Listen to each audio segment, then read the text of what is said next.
Hello friends, Pappu creatives চ্যানেলে তোমাদের সবাইকে স্বাগত।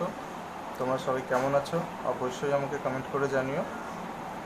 আজকের বিষয় হচ্ছে ওয়ার্লি আর্ট। ওয়ার্লি আর্ট হচ্ছে মহারাষ্ট্রের একটা আর্ট ফর্ম।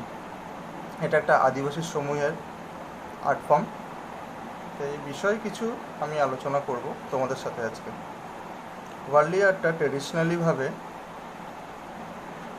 চালের গুঁড়োকে বেটে তার সঙ্গে সমান পরিমাণে আঠা কিংবা গাম মিশিয়ে পেস্টটা, যেটা বেস কালারটা তৈরি করা হতো, এবং যেটা বেস যার উপরে করা হবে সেটাকে লাল মাটি কিংবা কুমকুম কুমকুম বলে একটা জিনিস হয়, তার সাথে আঠা মিশিয়ে গোবর জলের মধ্যে মিশিয়ে এটাকে পেন্ট করা হতো। আর এটাকে সাধারণত মেয়েরাই করতো দেওয়ালের মধ্যে।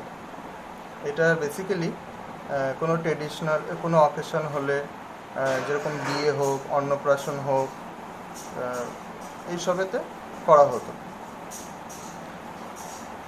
ওয়ার্লি আর্টটা 1970 সালের দিকে জিব্যা সোমা মহেশ উনি নিয়ে আসেন সবার সামনে।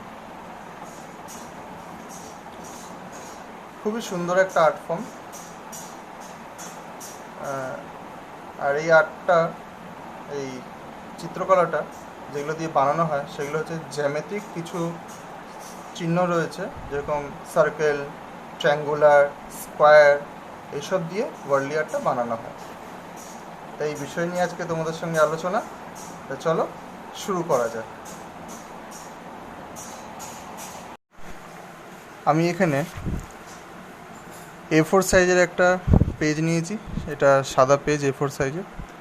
একটা ব্ল্যাক মার্কার পেন নিয়েছি, আর একটা পেন্সিলের দরকার। তাই চলো শুরু করা যাক।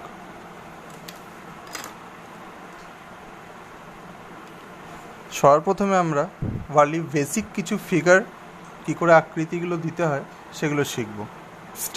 প্রত্যেকটি স্টেপে শিখব।